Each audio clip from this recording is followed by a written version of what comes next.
Hello friends, good morning. আমি অমৃতা। তোমরা নিশ্চয়ই খুব ভালো আছো, আমিও বেশ ভালো আছি। তোমরা বাড়িতে নিশ্চয়ই গাছ লাগাতে ভালোবাসো।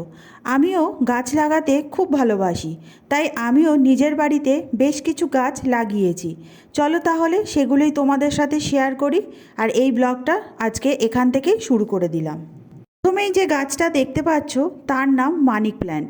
মানি প্ল্যান্ট ভালোবাসার প্রতীক হিসাবে সবাই বাড়িতে লাগিয়ে থাকে, আর এই গাছটা দক্ষিণ পূর্ব দিক করে লাগালে আয় বৃদ্ধিও হয়ে থাকে।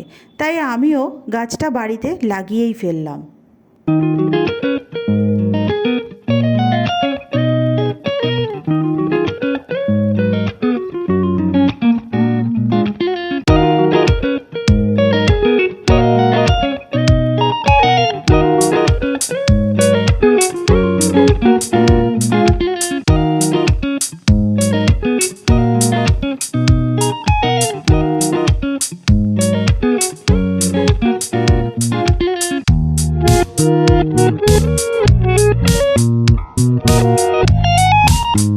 এবারে যে গাছটা দেখছো এর নাম কাগজ ফুল।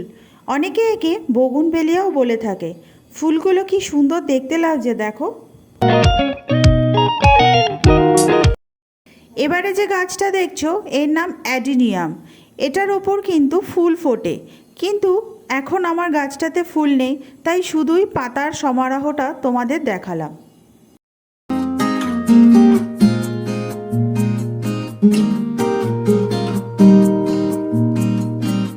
এবারে যে গাছটা দেখতে পাচ্ছ এর নাম অ্যালোভেরা।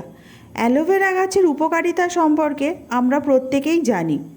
আমিও তাই এই উপকারিতাটা মাথায় রেখেই গাছটা লাগিয়েছিলাম।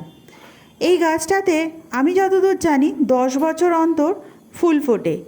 আমি ঠিক শিওর নই, তোমরা যদি কেউ জেনে থাকো তাহলে প্লিজ প্লিজ আমাকে কমেন্ট করে জানিও এটায় কত বছর অন্তর ফুল ফোটে।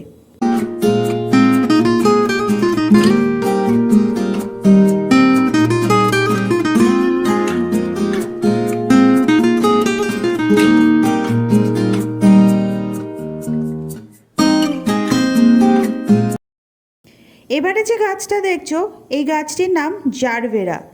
এর মধ্যে ফুল ফোটে খুব সুন্দর, যেটা বিয়ে বাড়িতে শোভা বৃদ্ধি করে, বা কোনো অনুষ্ঠান বাড়িতেও এই ফুল লাগিয়ে শোভা বৃদ্ধি পায়।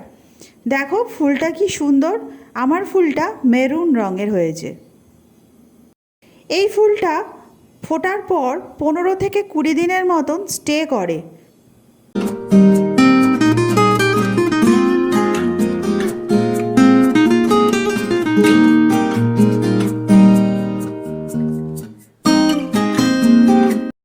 যে গাছটা দেখছো তার নাম জুঁই গাছ।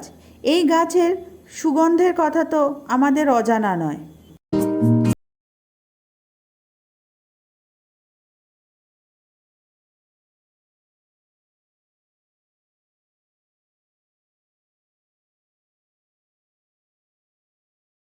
যদি আজকের ভিডিওটা তোমাদের ভালো লেগে থাকে তাহলে প্লিজ একটা লাইক করে দিও, আর কমেন্ট করে জানিও তোমাদের কেমন লাগলো। তার সাথে সাবস্ক্রাইব করে দিও, আর পাশে থাকা বেল আইকনটা টিপে দিও, যাতে যখনই কোনো ব্লগ আমি আপলোড করব সবার আগে যেন তোমাদের কাছে নোটিফিকেশান চলে যায়। Thanks for watching and by.